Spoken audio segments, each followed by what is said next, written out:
Hey there! In today's video I would like to show you how you can achieve runtime polymorphism in CODESYS. So primarily there are two ways to do that, but the second way I'm gonna show you in another video where I'm gonna use inheritance to do it. In today's video I'm gonna use an interface from CODESYS to achieve runtime polymorphism. What is actually the polymorphism?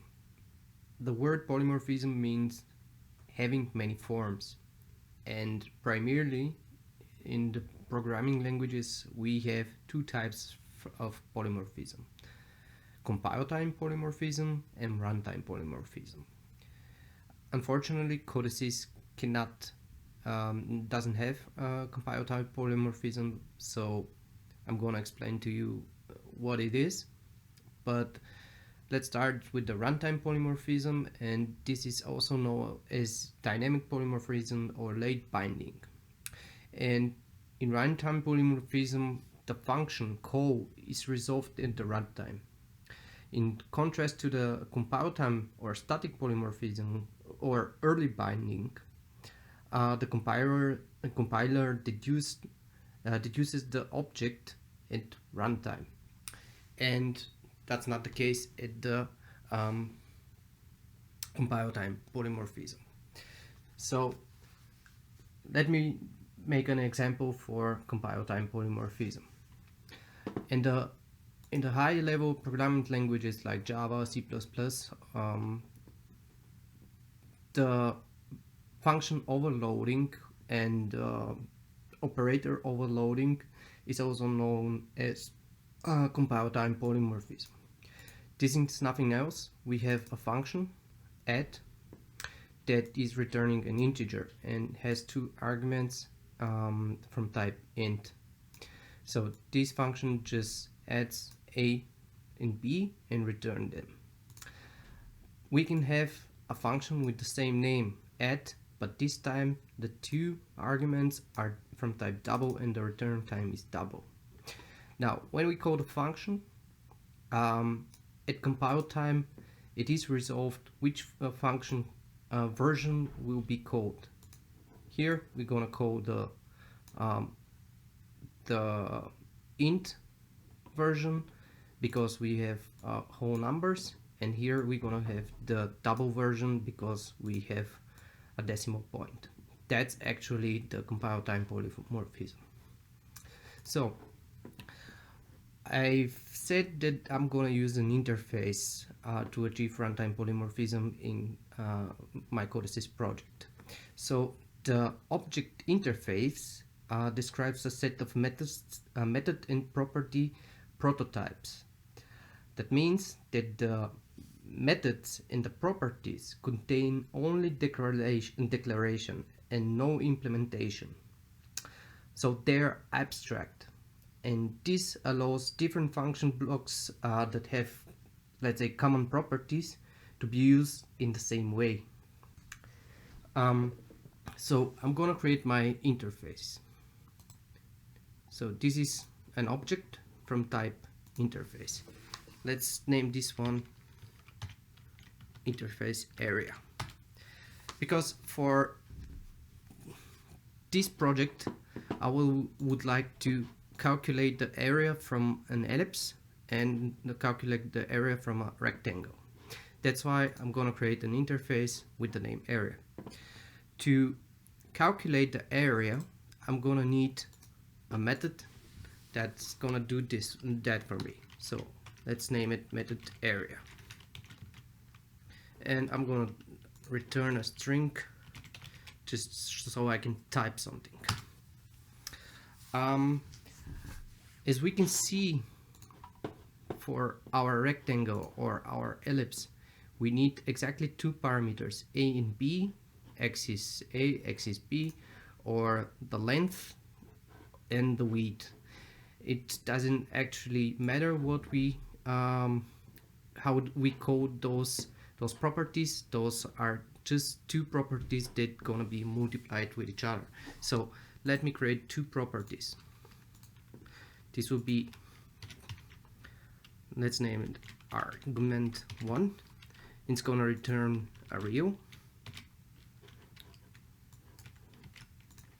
and I'm gonna create a second property,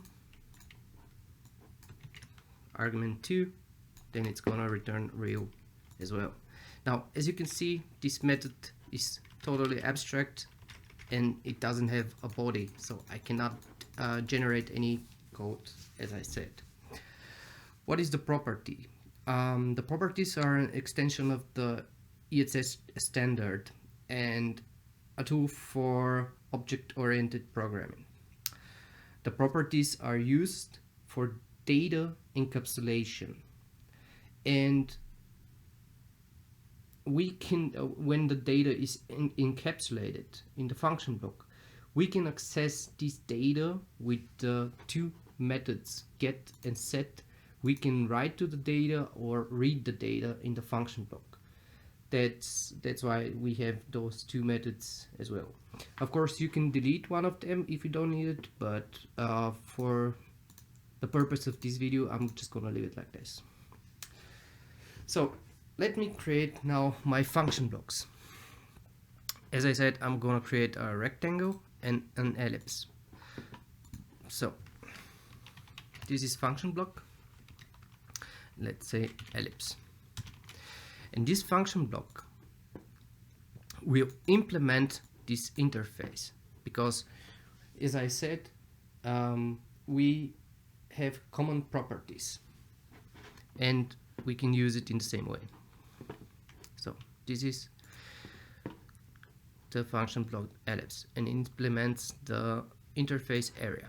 As you can see, the interface already generated the method and the properties in my function block ellipse. CODESYS is warning us that we need to replace the method or delete it. So I'm gonna delete the pragmas from here and just create my property. So the ellipse, as we saw, need one variable a. Let me just do it like this. This is from type real, and from type real needs a b as well. So those are this is the data that we're gonna access with our property. How we gonna do that? With the both methods, get and set. So get means that we want to read from the data. So the property argument1 will be equal to the, let's say, a data.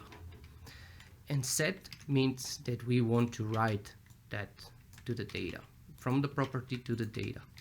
So like this, we're gonna write from the property to the data. We're gonna do the same thing for our b axis. So let's do it in argument2, but this time it's gonna be proper argument2, and we're gonna write to the b, as I said.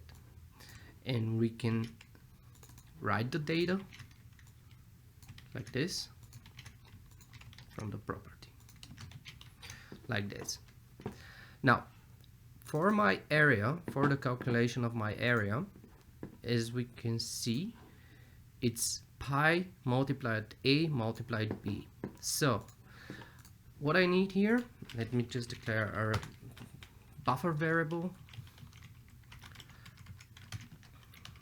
This is just a buffer variable.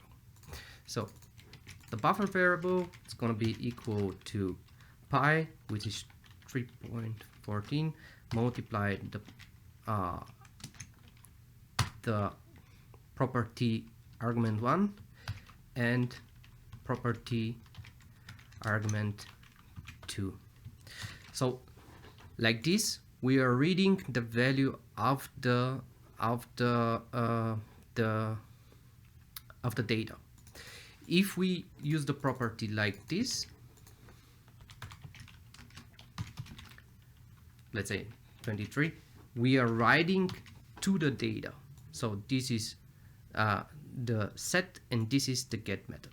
we are invoking those methods. Now, my result, because my method is returning string, I'm gonna write something, let's say the area of the ellipse is, and I'm gonna concat this, so the old string to string. I'm gonna convert the result to string, and here I'm gonna pass the buffer. The concat function is just binding two arrays, so the first array with the converted array, that is our result. Now I'm gonna create a second function block. The second function block will be from my rectangle. This function block is gonna implement the area as well. So let me add it. As you can see, because we implement the interface area, we receive the method and the two parameters. Because I don't want to write those again, I'm just gonna copy them from the ellipse because they are already done, like this, and just gonna replace the two. Let's say here I'm gonna declare real value. It's gonna be the length. Let me check again what for parameters I need. This is the length,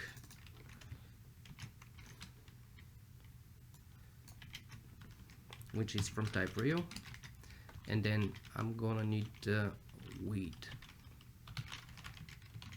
again from type real, and I'm just gonna replace those in the property. So here I'm gonna have the, under my argument 1, I'm gonna have it on my length, and under argument 2 I'm gonna have my width.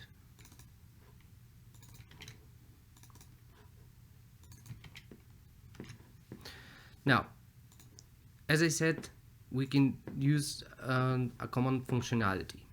For this purpose, I'm gonna create a function.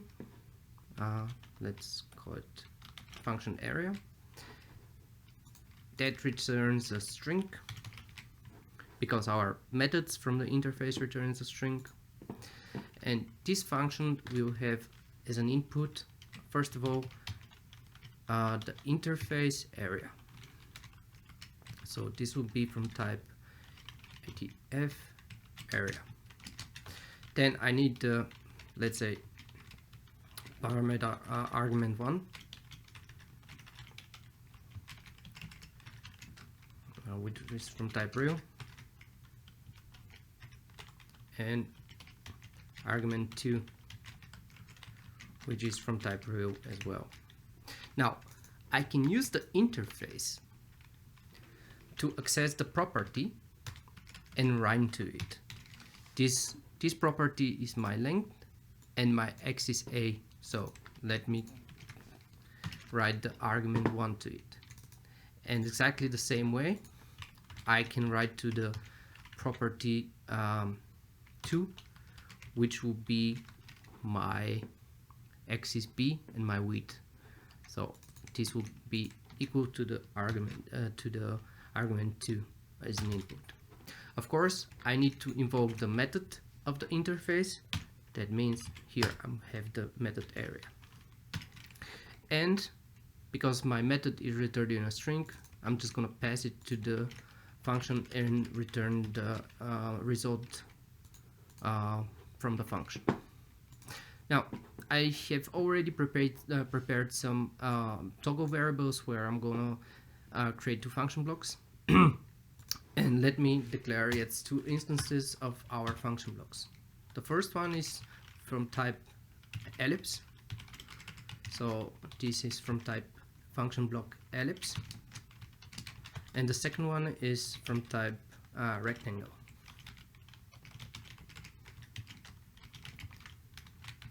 Like this. Now here I have a result variable just to show you the text. Of course, I forgot to change the method in the rectangle. Let me do this. Now the rectangle, the expression is just the length multiplied the width. So I don't need this one, and here I can write the area of the rectangle angle is the result, because we have the buffer. Now let me invoke the function area. So f area, and this function needs exactly 3 arguments. As you can remember, the first one was our interface. Every single instance or every single object that has the interface can be now passed to this function like this. I don't need to do anything else. So I'm passing the whole function block to our function, and as arguments I can write just 2 literals, 3 and 5. It doesn't need to be a variable or something like that. I can do the same thing for our rectangle. Let me just copy the rectangle here, and I'm gonna use the same literals just to show you that the result will be different. Excuse me. Now I can log in.